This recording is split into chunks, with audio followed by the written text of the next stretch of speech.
Good afternoon, everyone, and welcome. On behalf of the Yale Committee on Canadian Studies, I welcome you to our expert panel discussion and Q&A, which we've entitled, "What the Heck Just Happened in Canada?" Perhaps what the heck is going on in Canada applies as well.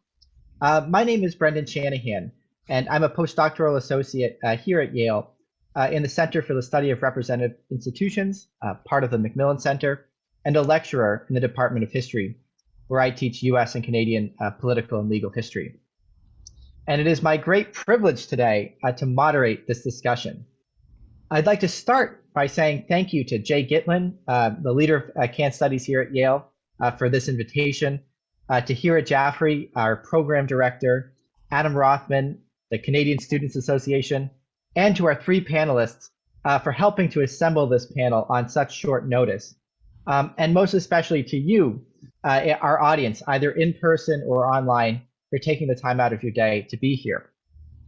I'm sorry that we can't be here in person. My daughter is ill at the moment, and due to challenges of COVID and the situation we're living in, we had to abruptly try to make a plan on how to make this work with the moderator not being able to be there in person, and we had to make the last minute call to just do it this way. So thank you to all of you there and in person and online. We're thrilled you can be here. For the better part of the past month, Canadian politics, right-wing protests, truckers and physical truck occupations of public space, and various states of emergency have been the first order of the news, not just in Canada, but across the world. From the closure of traffic at the largest border crossing in North America, to the ongoing trucker demonstrations in Canada's capital, to the Canadian federal government's invocation of emergency powers, and copycat protests elsewhere in the world, Canada currently occupies the unusual spotlight as a center of right-wing blue-collar political protest. Today, we've assembled an expert panel of scholars here at Yale to try to unpack what is going on in Canada, what this circumstance represents, where these developments might be going, and what we can learn from them. We'll be drawing today on the expertise of first Professor Andy Knight of the University of Alberta Political Science Department, and here at Yale University in International Area Studies and Canadian Studies. Professor Knight is one of Canada's foremost international relations scholars, teaching many courses, publishing just a massive array of works about, and intervening in the fields ranging from global security, international development, diplomacy, and foreign relations. He is a fellow of the Royal Society of Canada and currently serves as the 2021-2022 Fulbright Distinguished Chair in International and Area Studies here at Yale, where he is also teaching. Next, Professor Kent McNeil, an Emeritus Distinguished Research Professor at Osgoode Hall Law School in Toronto, where he specializes in property law and the rights of Indigenous peoples. He's a Fulbright visiting professor here at Yale as well. And finally, Jean-Christophe Bédard-Rubin, a doctoral candidate at the Faculty of Law at the University of Toronto. His dissertation examines and provides a genealogical account of the foundations of French-Canadian constitutional thought. His research has been supported by numerous scholarships, such as the McMurtry Fellowship of the Osgoode Society for Canadian Legal History, and he is currently also a visiting assistant in research here at the Macmillan Center for International Area Studies. Thank you all for providing your expertise today. Here's a quick snapshot of our plan for the next hour or so. I'm going to turn the floor over to our presenters for some brief opening reflections. Then I'll ask the panelists a few questions that I've prepared, and then we'll open the floor to questions both in person and virtual to keep this discussion going. We're going to try to keep it moving pretty quickly so we can answer as many questions as you may have in about an hour-long conversation or so. Please add your questions to the queue on the Q&A function on your screen, or if you're in person, be sure to talk to Hira, who's there to be sure to incorporate your questions as well. And without further ado, I'd like to pass the baton to Professor Knight. Thank you so much, Brendan. I'm going to start with an opening statement that shows the differences between Canada and the United States with respect to the mantras that we tend to adhere to. In many Commonwealth jurisdictions, the phrase peace, order, and good government is usually an expression of the legislative powers that's conferred upon the statutes in Canada. And other Commonwealth countries like Barbados, Australia, New Zealand, and South Africa has the same sort of introduction to legislative powers. And this is contrasted with the American U.S. Declaration of Independence calls for life, liberty, and the pursuit of happiness. And so what the heck happened in Canada is probably a valid expression when you consider what's happened in the last, three and a half weeks. So let me start by saying that the trucker protest movement began as a protest against vaccine requirements for truckers going across the border between Canada and the United States. The Canadian government had announced back in November of 2021 that all Canadian truckers who wanted to cross the borders into the United States would need to be vaccinated to avoid 14-day quarantine. And now that vaccine mandate will go into effect on January the 15th of 2022. This requirement, I think, was reasonable, especially in light of the fact that the truckers were given advance notice. Also, the US government followed the Canadian example, and a week later required the same thing, that unvaccinated truckers attempting to cross the border between the United States and Canada would be banned from doing so. But the goals of the truckers morphed very quickly, escalating into protests demanding the repeal of all COVID-19 health measures, escalating into virulent calls for the toppling of the Prime Minister, Justin Trudeau. And then we really began to see what this protest was all about. It was not about the vaccine mandate. There was an extremist fringe element driving this movement.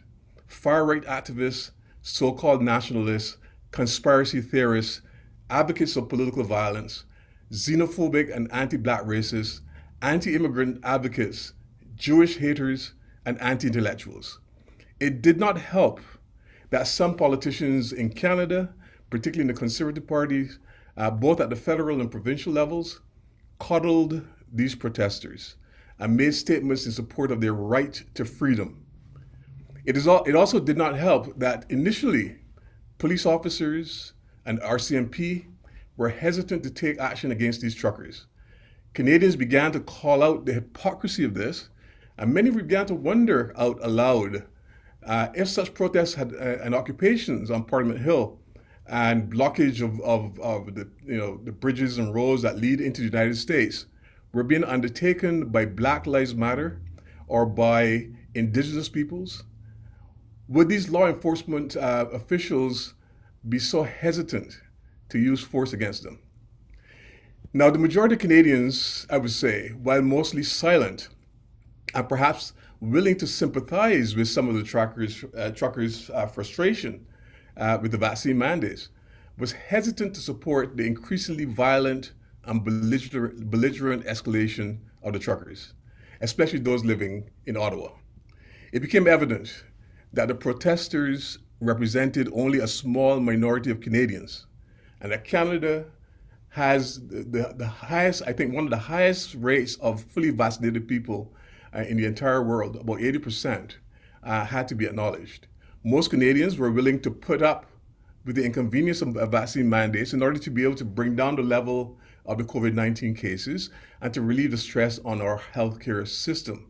So increasingly, the truckers were viewed as unreasonable and quite frankly selfish, even by other truckers, because 80 to 90% of the truckers are fully vaccinated and had already complied with the federal and provincial mandates to try to relieve the problems going across the border. Now, there were also fears that the so-called Freedom Convoy had been captured by violent extremists, and some of them were also armed, according to some reports. Some of the leaders of this movement spouted violent and intimidating rhetoric. People like Patrick King, Jason LaFace, Tamara Leach, DJ Dictor, and Chris Barber. Some were from the People's Party of Canada, the far-right federal party that came out of the Conservative Party of Canada and is headed by Maxime Bernier after he resigned from the Conservative Party in 2011. Now, clearly from what we've seen today, the truckers have overplayed their hand. They underestimated the resolve of the Prime Minister. The Prime Minister was slow in acting, finally invoked the Emergency Powers Act. And Trudeau, in invocation of the Emergency Powers Act, has allowed the police now the right to arrest protesters from the so-called Freedom Convoy on Parliament Hill, to allow the police to gather, to bar the gathering of in certain locations, to tow away vehicles, to suspend driver's licenses, to freeze bank accounts. Tamara Leach was arrested yesterday, along with Chris Barber. They were not only resisting the police, but also promoting violence and hate. Over 1,800 law enforcement officers have now joined the Ottawa Police Force in Ottawa and the RCMP, removing vehicles, supported by police drones flying overhead, and officers are armed to the teeth with automatic weapons. Some are dressed in gray fatigues, some with armored vehicles. But it is a very huge task because they have to remove over 300 trucks, camper vans, and other vehicles. The House of Commons today canceled its work because of the unusual police operation. And we have to acknowledge that while the majority of Canadians do not support this trucker movement, the trucker movement is getting support from other places, including France, the Netherlands, New Zealand, Australia, and also south of the border, where the majority of the funding that's being used to propel this protest movement have been coming from the far-right groups in the United States. I'm going to leave it there because there's going to be a lot of time for questions and to elaborate on some of the things that I've just said. Thank you. Thank you, Professor Knight. Professor McNeil. Yes. So Brian Palmer, he's an emeritus professor at the at Trent University in Canada. In an online article in Verso this week, wrote this: "Everything happening in the United States comes to Canada only a little later and a tad more politely." You know, the difference in our characters. And he relates what is happening in Canada to what happened in the United States on January 6th, a year ago, January 6th. And what started, as Professor Knight has said, what started as protests against COVID restrictions and requirements for truckers to be vaccinated quickly escalated and has been co-opted by alt-right groups whose aim, or at least the aim of some of them, seems to be to bring down what they regard as the hated Trudeau government.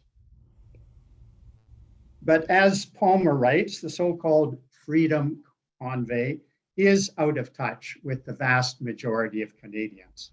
And about 90% of truckers do not support it, nor does the Teamsters Union, to which many of them belong. I want to say something about this concept of freedom, the Freedom Convoy slogan here. And it permeates this movement, but it really relies on a very individualistic, libertarian view of freedom. These people seem to have no regard for other people's freedom. I talked to a friend in Ottawa, a fellow academic who has been, observing this, firsthand.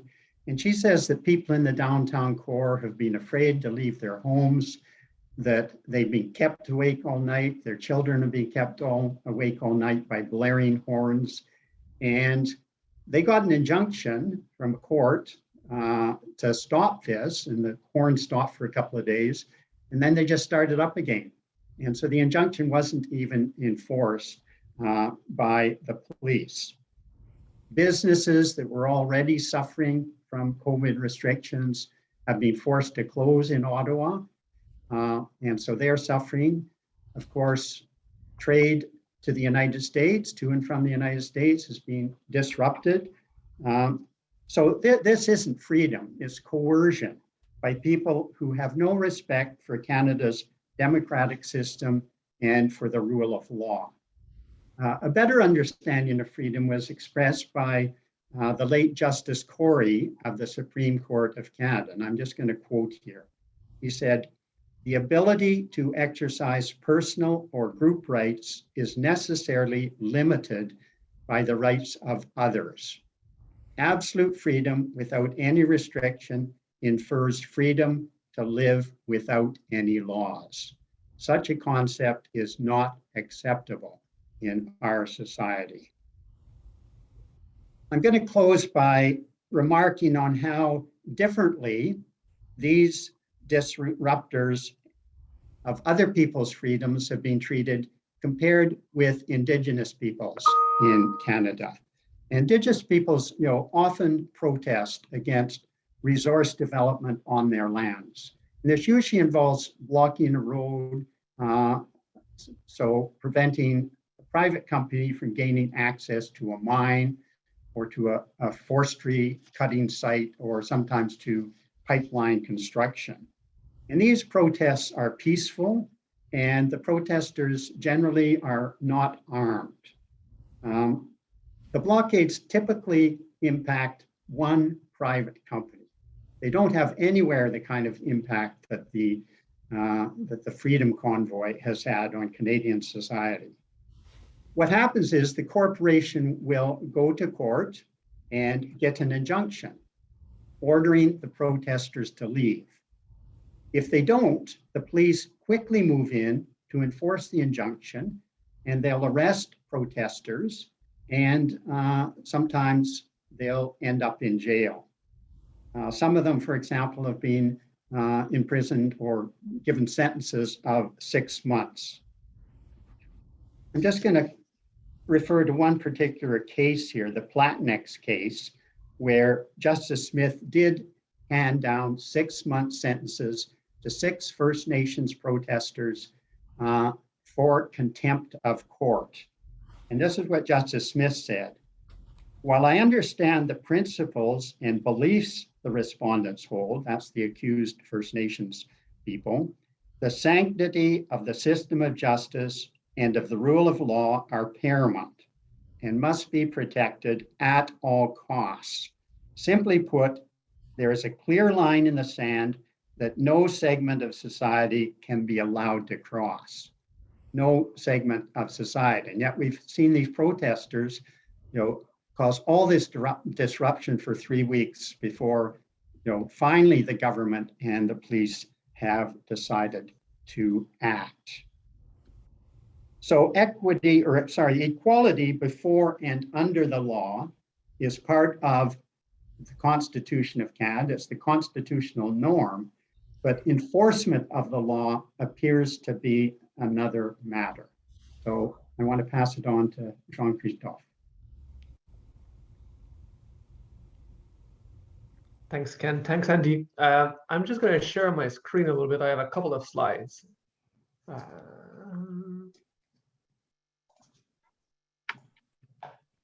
That should be it. So, thanks, Brendan. Thanks, Jade. Thanks, Hara. It's great to be with you, and it's really a pleasure to be sharing not the floor but the screen, maybe with the distinguished speakers. So I'm just going to say a couple of words about the way in which maybe the truckers movement has been received in, let's say, the francophone public sphere in Canada, most specifically in Quebec. because I think there are specific historical considerations that play out here, and that might explain, in a sense, why the movement has been less disruptive, socially speaking, and its milder versions have been well received, let's say, in the political mainstream in Quebec. And to do this, we have to look a little bit back and understand why this is happening at this moment, and how kind of political anniversaries frame, in a sense, the movement nowadays.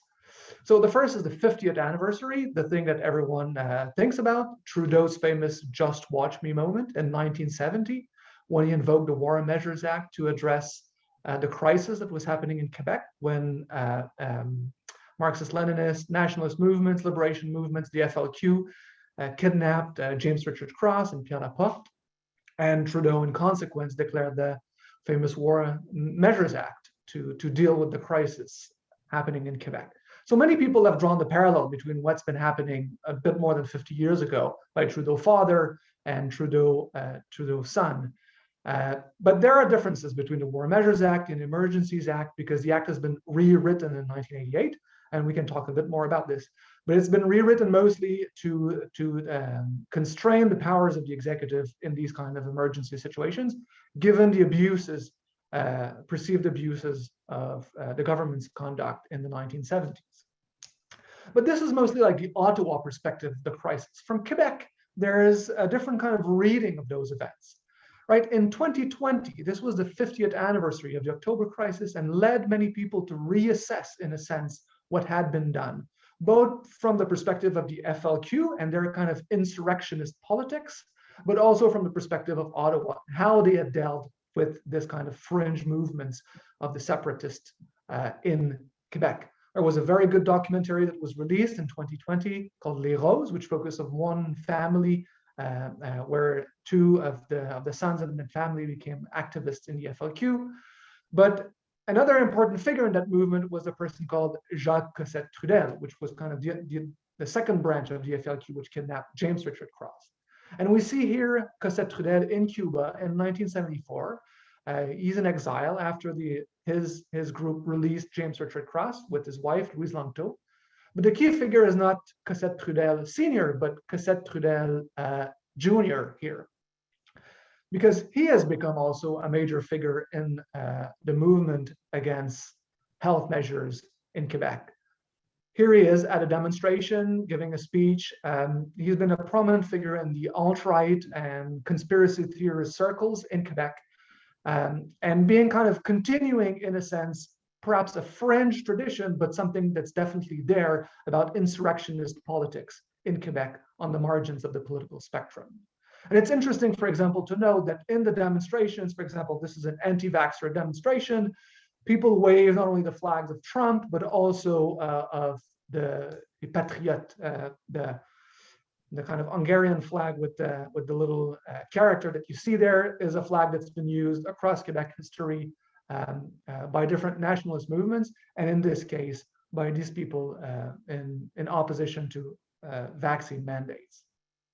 Now, the second anniversary that I think frames a bit the way in which this movement has been discussed is the 10th anniversary, this time, of the 2012 student strike. So in 2012, students went on strike in Quebec for 6 months for a rise, to oppose a rise of tuition fees in universities of $1,600. And yes, you heard right, $1,600. That might sound kind of outlandish in American context, but in Quebec, that was quite substantive. So they used the same kind of tactics that we see now going on in the truckers movement. They blocked streets, they blocked bridges, they blocked the highways, they did sit-ins, and it was a really disruptive movement for 6 months. And in a sense, many people have drawn the contrast between the repression of that movement in 2012 and the repression of the movement nowadays, which seems to be much more complacent, in a sense, 10 years later. But one thing that's interesting is not only how police have repressed both of those movements, but also the kind of political impact of the 2012 movement on the political sphere in Quebec. One of the main figures back in the days was student leader Gabriel Nadeau-Dubois, one of the 3 main leaders of the movement in 2012, and like many people from his generation, became politicized through this strike and became a public figure, an important national public figure, who was actually elected member of the National Assembly and now sits in the National Assembly in Quebec. And his party, Québec Solidaire, has risen on the left, partly in consequence to that 2012 movement. And now Nadeau Dubois is actually the leader of Québec Solidaire, the second opposition in the National Assembly, which gives kind of a political voice to this extra parliamentary movement that occurred in 2012. And the student strike was not the only important strike in recent Quebec history. In 2015 and 16-17, there was the biggest strike in the history of the Canadian civil service. Government lawyers went on strike for 4 months. And in a sense, there's kind of a recurring pattern occurring here that we can see when we contrast unionization rates of Quebec compared to the rest of Canada and the United States. So Quebec sits on the very top of this pyramid. So these are figures from 2010, but I've looked the numbers up for later. 2020, the numbers are pretty much the same. Quebec sits on the very top of unionization rates across North America, compared, let's say, with the rest of Canada. And Alberta looks a little bit more like United States. And when we go down more to the south, then unionization rates drop. So the question is, what does this all tell us? Like, what the heck does it all mean? I think it tells us maybe one thing, and it's more a hypothesis than anything else, and I'd be glad to discuss it with you. But I think that there's been a tradition in Quebec of organizing social conflicts through regular civil society organization that could provide, in a sense, a segue to regular political parties. And this segue was also a way to tame, in a sense, these insurrectionist tendencies. As long as the PQ was high, then the FLQ was low. As long as Québec Solidaire could channel, for example, also the student grievances. And in a sense, it's a different kind of political geography. The social movements are much closer to the locus of power in Quebec when we compare, for example, with the kind of contrast that we see in the rest of Canada, where it's not only the American discourse about freedom that is factored into Canada, but it's also the same kind of political geography of the court party and the country party. So Canadians in the West might not be opposing George III in England, but they might be still opposing the Trudeaus in Ottawa. And this is not only a different kind of freedom that we're talking about, but a different kind of political geography happening at the same time. Thanks.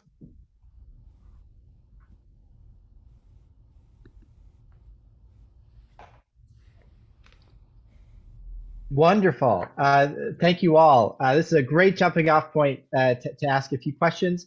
And again, folks in the audience, if you have a question you want to ask now or later, please add it to the queue in the Q&A function there on the Zoom screen, and we'll try to get to as many as possible.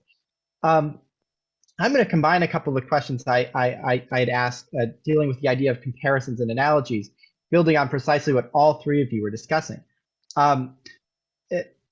There's been a lot made in the media, both in Canada and abroad, trying to think through examples, analogies, to best explain just what's going on in Canada.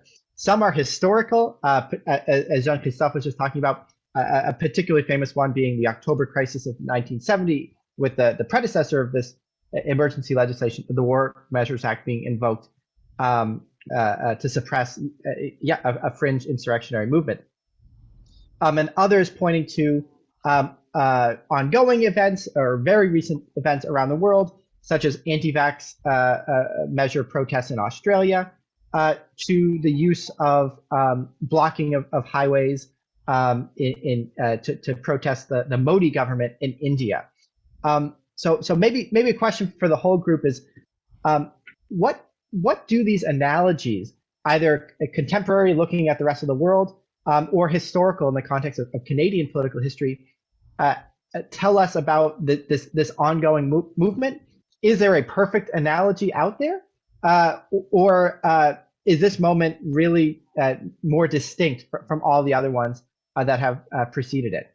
Either recent protests globally, as Andy was talking about, or past protests in Canadian history, either recent protests against pipelines in Canada, as Kent was talking about in the past few years, to longer Canadian history, such as, but beyond, not limited to just the October crisis. Anyone want to go first?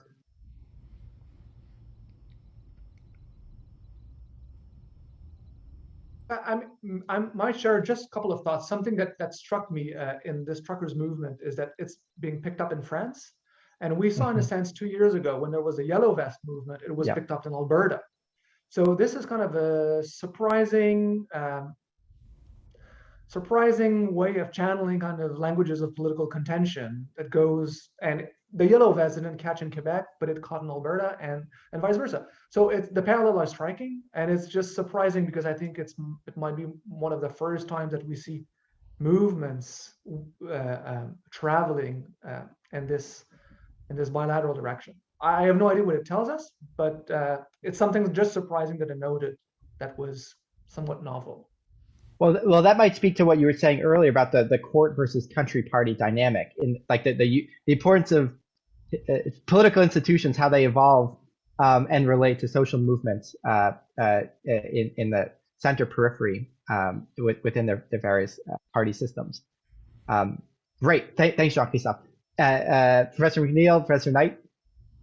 Well, I was going to add to what Jean-Christophe just said, that we can compare it to some movements that happened in the Middle East just recently. You know, we have had the Arab Spring in the Middle East. This started a sort of anti-government protests having to do with corruption in government and economic stagnation, inequalities, and so on. You can probably compare that to what's happening here with the truckers feeling somehow marginalized.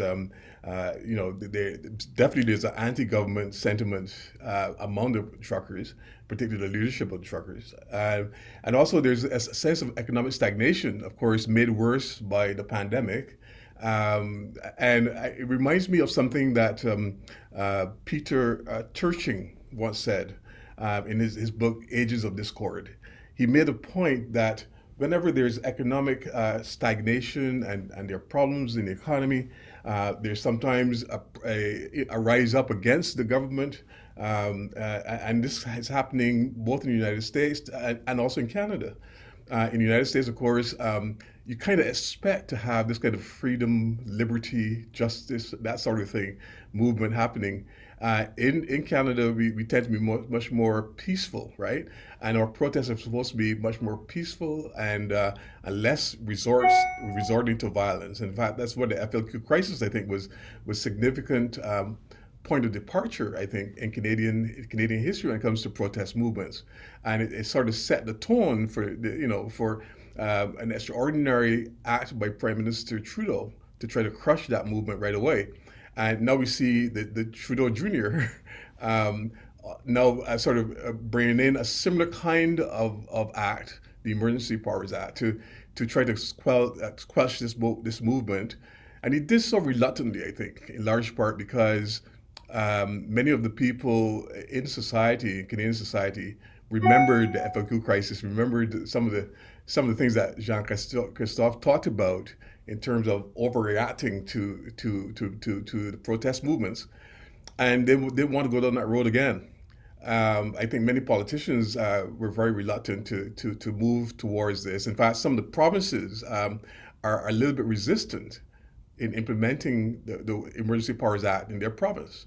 But I think the Prime Minister made a very strong argument that this is now something that's affecting not just a few people who are anti-vax. This is also affecting the economy of the country in a serious way, and therefore the livelihood of Canadians in a serious way. And that's one of the reasons why I think this particular act is being invoked by the Prime Minister. I would just add that a common theme here seems to be mistrust of government, right? And that people, I think that especially that's so in the United States, but now we're seeing it more in Canada, people feel disenfranchised and there's a distrust in the democratic process. And so people are somehow, moving outside of that. And I think that's a very worrisome trend. Something we have to pay attention to. Sorry for that beep. I think it's my computer. I hope it doesn't die on me. I'm just going to put. Thank you all. Building on some of these recent comments. Another question, perhaps a bit more normative one, is to ask for the audience out there, in your opinion, in your expertise from your own background, was the invocation of these Emergency Powers Act appropriate and wise under the circumstances? And are there possible ramifications or dangerous precedents set by it? Another way of asking this might be just for the audience who might benefit from it. Why did the Trudeau government believe it necessary at this point to invoke a Federal Emergencies Act? Opposition has been fairly broad, ranging from most but not all right-wing premiers of the provinces, notably not the largest in Ontario, but ranging, on the other hand, to the New York Times editorial board. Just a question that has been coming up a little bit is, wise and appropriate for the circumstances, and are there possible ramifications precedent looking ahead? That sounds like a kind of political question that I can answer in some ways. First of all, I think I would say that it was appropriate in light of the fact that this now has gone on for too long, has started to affect the Canadian economy in very significant ways. If you think about it, the main people now sort of pushing the Prime Minister to do something were automakers, particularly in Ontario, and those affected by the blockage of the Ambassador Bridge that links Windsor to Detroit. It's $300 million worth of goods across that bridge every single day, a third of which are of course related to the auto industry. So there's pressure coming from the commercial sector. There's pressure coming from car makers who are short of supplies. They're forced some companies to shut down, even after the pandemic has already caused some closures of businesses in Ontario and right through to Alabama. So it sent ripples throughout North American supply chains that really could not be, cannot turn a blind eye to. The blockage, I think, was denounced by the Teamsters union, as Nick Kent pointed out. Protesters, the Teamsters union, I think, represents something like 15,000 long-haul truckers, and of course, we have to bear in mind too that the truckers who are protesting are just a small percentage of the overall trucking industry. Okay, there's some business groups called on the government to do something. Toyota called on the government to stop this nonsense. Ford called on the government to do things. The Canadian Manufacturing Association as well. They were losing business by the minute. So the business sector, I think, was the main driving force behind the Prime Minister's actions here. I could just add to that, and as Jean-Christophe was saying, there's quite a difference here between the War Measures Act and the Emergencies Act. And the War Measures Act, was it was enacted for wartime to give the government powers it needed to conduct the war. And when Pierre Trudeau invoked it in 1970, personally, I was opposed to that. I thought it was in no way necessary. And it's a very different statute from the current Emergencies Act. So the current Emergencies Act maintains the Charter of Rights and Freedoms, right? It doesn't suspend civil liberties. And I understand there was an article in the New York Times this week.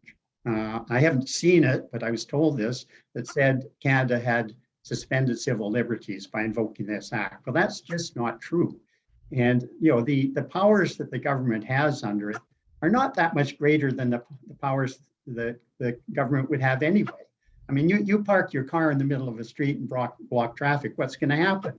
The police are going to come along and tow it away. And they don't need an Emergencies Act to do that. So I think the Emergencies Act was invoked by the Prime Minister to show these occupiers, my friend in Ottawa says, we don't call them protesters, they're occupiers, to show them that the government was serious, right? And that either they move or they're going to get moved, right? And so I was not opposed to it. I think it was the right thing to do. So I agree with Andy on that. I would add just one thing that's kind of a bit not surprising, but the level of attention that this has received compared to emergency measures that have been put in place in all the provinces for the last 2 years now. And the truth is, the Emergencies Act it's much more, it's careful statutory drafting. While in the provinces, many of those provisions were in place, never been used, and then government started using them, and there were no parliamentary guarantees that this would had to be renewed, for example. So in a sense, if you're concerned about the Emergencies Act now being in place, you should have been concerned about the emergencies being declared in all the provinces for the last 2 years, because it's much up to international standards in a sense. I'm not sure. I mean, I'm a bit more skeptic because they meant, in a sense, from a security perspective, they could remove the protesters at Coots, at the border, and the Ambassador Bridge as well. So I'm not sure that this was necessary just to remove protesters from Ottawa. I think that maybe what is playing out here is the long-term strategy. It's the financial dimension of it. And if you want to cut the money flow, stop the money flow from coming in, then you might need these kind of emergency powers. But these are decisions that are being made relying on information that we might not have. So it's kind of a bit difficult sometimes, I feel, to evaluate how much is it necessary or not. Anyway. Wonderful. Sorry, go ahead. Sorry, Brendan. I should also point out that the invocation of the Emergency Powers Act, which also now includes things like FinTrack, right? The detecting and preventing and deterring money laundering, money that's coming in from outside the country to support these kinds of violent protests. That's something that is a pretty relevant, I think, a pretty relevant thing to bring into the picture as well, because in light of the terrorist activities that we have seen in recent times, FinTrack has been a way to sort of shut down financial support for these kinds of violent activities. So I think this part of the discussion as well is the utilization of this particular measure that would freeze the bank accounts of owners of those truckers or of those trucks, that would freeze the licensing of these individuals. They ban their licensing, may even give them huge fines that may cause them to think twice about carrying out something like this ever again. So those kind of things are more or less preventive techniques being used by the government to try to stop these kinds of things from happening in the future. I think that's a great segue. As the questions have been coming in, I'm trying to field them because we have limited time. And it looks like 4 or so of them deal with questions precisely about the mechanics of the operation of the Emergencies Act and what it is. Either what questions ranging from why, for instance, were the police in Toronto so successful in proactively preventing a similar demonstration from becoming, in Kent's terms, an occupation, to why is it going so slow in Ottawa today? And what does the Emergencies Act, Andy, you were just talking about this in greater detail in your last comment. What does the invocation of the Emergencies Act do in a way to unwind the act, these ongoing protests, occupations, relative to other measures at the disposal of local, provincial, and federal powers? Mm-hmm. Here's the thing, right? I think you have to bear in mind too that some of the leading orchestrators of this movement actually came from the law enforcement officers. Some of them are ex-military, some are ex-police, some of them are current military on their way out because they've refused to be vaccinated, and therefore they're probably going to lose their jobs anyway. We're going to watch and see whether or not there are going to be some court-martials here, because to have the military actively supporting a movement that's calling for the Prime Minister's removal is a very serious thing in a democratic society. Can you have the military be involved in these kind of activities? I had a long chat yesterday with the Department of National Defense and the Canadian Armed Forces, and they are concerned about the fact that the military is attracting certain right-wing extremist elements in it. And to the point where some of those elements are actually supporting this kind of movement. So this is a tremendous challenge now for the Canadian government that they're going to have to deal with. And that might mean a serious look at what the military is doing, what the police forces are doing, when they coddle these kinds of protesters rather than act out against them. So I would like to bring that into the argument in the picture as well, because I think that's a very significant concern for the Canadian government. Jean-Christophe or Kent? Yeah, I don't really have anything to add to that. I think one of the important factors has already been pointed out, that the Emergencies Act has given the federal government power to control the flow of money. And there's been a lot of money flowing into this. You know, they're not just the downtown protesters, they've got staging areas where, you know, they're provided with food and firewood and even saunas. And, you know, this takes a lot of money. So if you can sort of prevent the flow of that money, then that's another way of helping to shut this down. And I don't think the government, you know, I'm not sure about this, but the government probably wouldn't have had the power to do that without invoking the Emergencies Act. So I think that's an important factor. Mm-hmm. And I think that builds to another point that's come up a few times in the Q&A here is why has there been so much American right-wing support for this protest? And to what degree has either American news coverage, particularly say Fox News, or financial support, as we've just been discussing, been either, it certainly wasn't the initial spark for this movement, but to what degree is that a major contributing factor to sustaining this movement, or is it really a sui generis Canadian right-wing, you know, political protest movement that has just unusually captured the attention of the American media and really the international media? Well, one thing that we can say for sure is that although Canada is a multicultural country, prides itself on being a country of law and order and peace, there's always been an element in Canada of anti-immigrant sentiments, right? There's always been an element of anti-Indigenous people's sentiments. There's also been a small percentage of people who've been much closer to the Americans when it comes to things like evangelical Christian movements and so on in Canada, especially in Alberta. So it's not surprising to me that we see this sort of thing almost reflecting what we see south of the border. And I think this is a concern for majority of Canadians who happen to be supportive of a more multicultural Canada.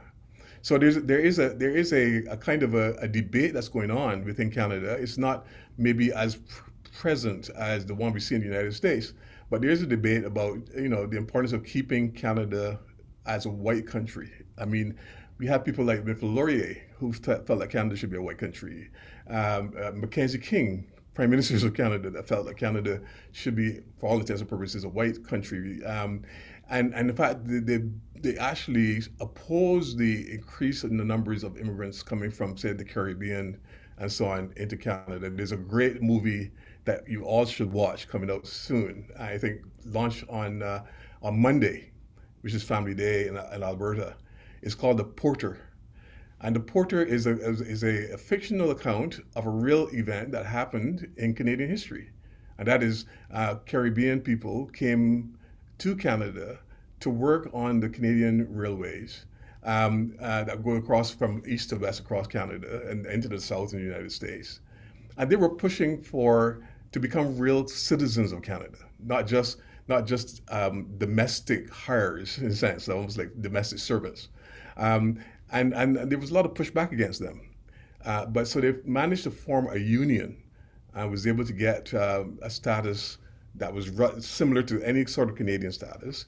And they were able to push the notion of multiculturalism to the point where Canada actually started to reflect that notion of being a multicultural country. So even in the arts, we can see evidence of this now being raised, and I think that's a very significant thing to make a differentiation between what's happened in Canada, where we sort of respect diversity and so on, and what's happened in the United States, where there's a kind of melting pot kind of notion that you sort of have to conform to the American culture in order to be a true American. Canada, we have a lot of hyphenated Canadians, right? And this kind of multicultural hyphenation has served us well up to this point, but it doesn't mean that there's not an element within Canada that resists that kind of composition of what Canada ought to be. Just building on what Andy said, from what I understand, there have been very few Asian people, Black people in this protest, in this occupation. That it's basically a white Canadian movement. And there are definitely elements of white supremacist thinking behind it, some of the supporters and so on, and particularly groups coming from the United States. So I think there are definite racist elements here that I find very concerning. Also, Indigenous peoples have generally opposed this. And the Algonquins and the Anishinaabe, who were the groups who live in and around Ottawa, have issued statements saying that they do not support this occupation. But some of the occupiers have been sort of posing as Indigenous people, drumming and so on. And this is totally inappropriate. But there are frightening elements here, I think. Maybe just to come back to your initial point, Brendan, because I think they covered a lot what Andy and Ken just said, but why maybe the right wing in the US is so interested in what's going on. I think there are two things. First, you always like when you see yourself reflected elsewhere. That's one thing. Like, oh, it's not just the idiosyncratic Republicans in the US. See, there's something like this happening in Canada as well. It kind of normalizes American politics in a sense. So that's one thing. And the second thing is Canada is the best counterfactual for the left, in the sense when people say, oh, we should have public health care, then Americans say, wow, this is socialism, it's crazy. And then people could just point, well, look at Canada. Canada is just like the US in many respects, but they have public health care and it's not socialism or dictatorship or anything like that. So I think that the fact that they see that there's some kind of resistance and chaos going on in Canada factors into their narrative that Canada is not this kind of perfect country that the left can just use and say, this is the poster child of what, let's say, a social democratic country could look like. Wonderful. Thank you all. I'm going to build on a few other questions here that have been coming in, particularly dealing with the politics of this particular moment, party politics. For instance, Conservative Party politics, both at the provincial level and national level in Canada, are in a lot of flux right now. Andy, as you know well, the premier in Alberta, who recently united the two fractious Conservative parties there, is really fighting to hold his own coalition together. The recent national leader of the Conservative Party has just been turfed by his fellow MPs. And there's going to be an election in the largest province, the most populous province of Canada shortly, where an erstwhile populist Conservative leader, who's probably been the most cooperative with Trudeau of all the other Conservative premiers, is up for re-election. What does this moment mean for Conservative politics, both capital C and small c politics in Canada? And if we have time, we can even reverse the question and ask what this means for the Liberals and Prime Minister Trudeau. But several people are asking more about Conservative politics in Canada in the Q&A. So let's keep the focus there for now.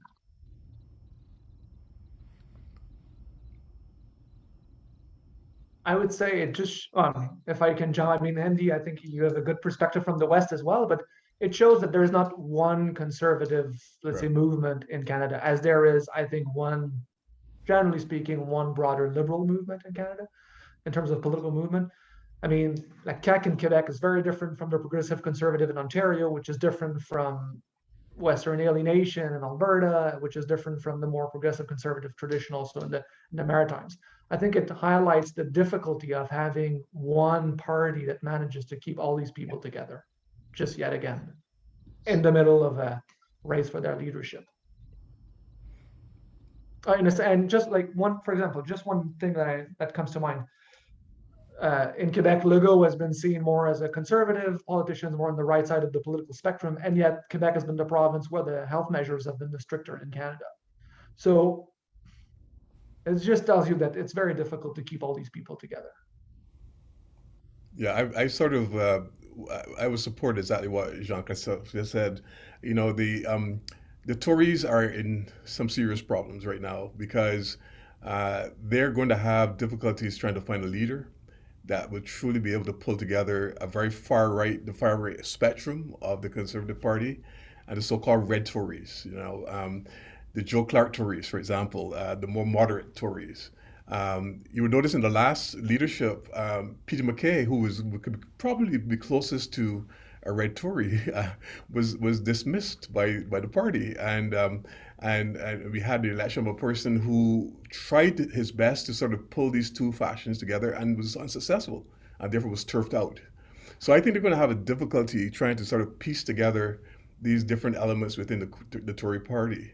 And if you want to sort of extend this to the Liberal Party, I think this kind of action by the truckers might actually pull Liberals together, actually, rather than pull them apart. Because I think, the Liberals have a tendency to support the notions of Canada as a multicultural country and to promote diversity and so on.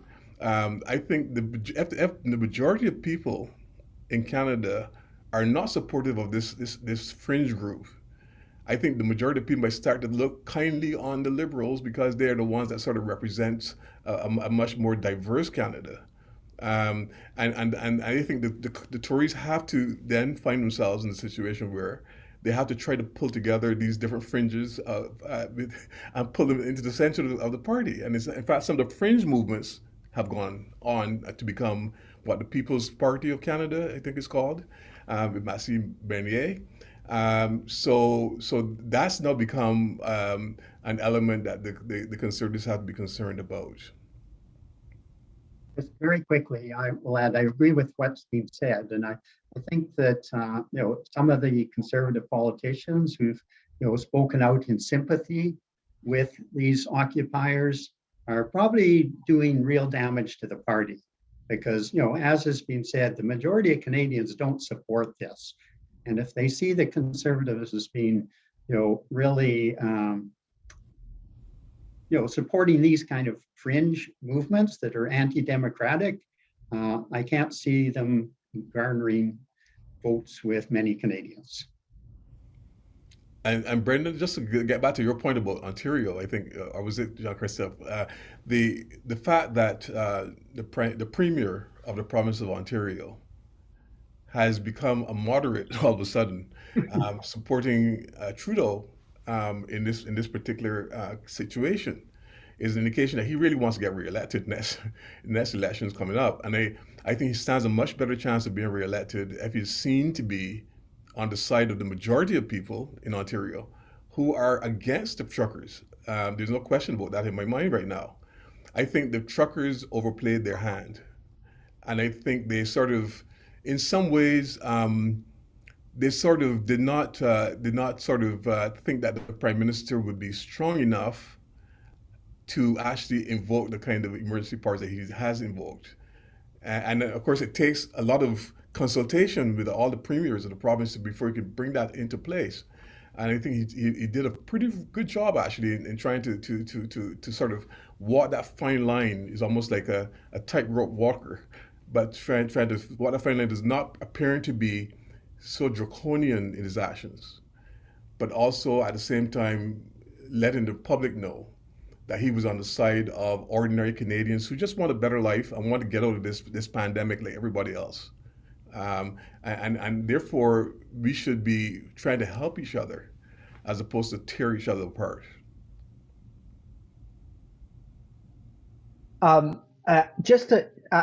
We have a few minutes left. I know we're right at the hour mark.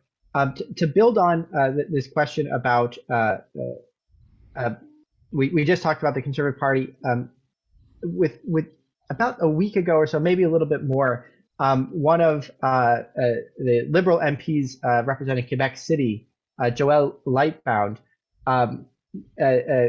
criticized the Liberal government under Prime Minister Trudeau, but not in sympathy with the truckers protest movement or the truckers that themselves, but arguing that there wasn't a clear enough picture about what the metrics would be to off-ramp from strict federal COVID measures.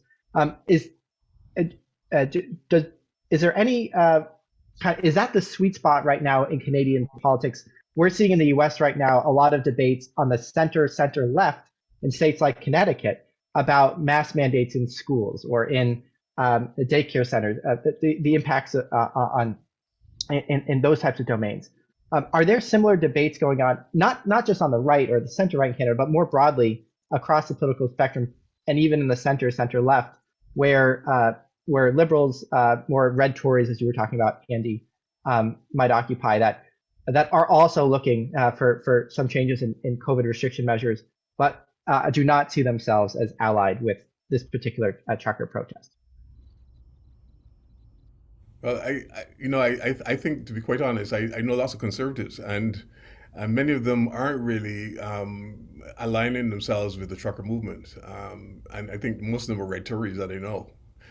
And one of the things that might help them is the fact that the cases of like Omicron cases, for example, are sort of going down in Canada, and so there's going to be a change to the mandates in any case. It's already starting to happen in Alberta. I know the University of Alberta just announced that that they'll be following the health regulations, which means that the mask mandates might go down, might disappear all of a sudden. People may be able to be getting over this pandemic in any event because of the diminishing of cases. At the same time, I think that these particular Tory, red Tories that I'm talking about are very moderate and very reasonable people. They're not your extremist types, and I think that's going to serve them very well. The question is whether or not they can actually pull together a party that's so right now fractious, divided among those that are supporting the truckers and those that are not. I don't know if that's going to be successful unless they get a leader that can actually pull those two sides together. There are definitely differences of opinion, among people about what are the proper measures to be taken to control and manage COVID, and whether schools should be closed or not closed. And I think those debates cut across the political spectrum. Yeah. But what we're seeing here with this occupation of Ottawa is at a totally different level, right? It's just yes, in my opinion, it's gone way too far and is morphed into something very different from just opposition to COVID measures. It seems to be opposition to government, and in particular the Trudeau government. And I think there are definitely outside forces behind some of this, not just the truckers who originally were opposed to vaccinations mandated in order to cross the border in the state. And at the time, one must remember that other Canadians couldn't cross that border for a long time. The truckers could because they were engaged in trade, and this is necessary. And then, of course, both Canada and the United States said, well, you need to be vaccinated. Seems pretty reasonable, right? Anyway, that's it for me. Just quickly, maybe on Lightbound's comments last week, which were quite surprising. Watershed moment, I would say, maybe for the Liberals in a sense. But I think it shows that part of the contrast that the Liberals have been trying to make was between technocratic means-ends rationality, like expertise, and the more like principled, absolute claims of freedom on the right. In a sense, so I think that this was part of the kind of cleavage that he was trying to criticize. Say, if we're going back to normal, we need both principles and kind of expertise and means-ends rationality. So there cannot be like one party that's the party of technocratic governments and the other that's the party of absolute freedoms. It has to be a mix of both. So I guess it's more like I don't know if it's a discussion that's different on the left, on the right, but trying to find the right balance between those two kinds of elements in the big Canadian, the tent of the Liberals. Great. I haven't seen any additional questions added to the queue. I've been trying to kind of combine as many as possible to get as many people's insights as possible. And we are currently out of time. So does anyone have a last minute thought or before we wrap up the webinar? Closing thought. There was one question from Adam Moran, I think, that talked about the influence of religion, for example, in this movement, and the fact that some Christian groups were fundraising on behalf of the truckers. In fact, were filling up those giving fuel back to the truckers. And I think there is an element of that, and I think that person is correct. There was an element of that in this particular movement, that where fundraisers came from within the Christian community. And I was watching them, just checking social media on this point, because several people within social media were calling for the end of tax exemption for some churches that supported the movement. So there is that debate that's going on right now. I don't think it's going to go very far, because I think the Christian churches are pretty solid when it comes to maintaining that tax exempt status. But there will be questions raised as to whether or not we should not treat those religious groups similar to how we treat terrorist organizations and other groups, far-right groups that contribute money to these kinds of protests. Because if you're going to freeze the accounts of those groups, we should start thinking about freezing the accounts of those churches that do support violent protests in the country. I have nothing to add. I'd just like to thank the audience and my fellow panelists here for participating in this. I think it's been just a great discussion. So thanks, everyone.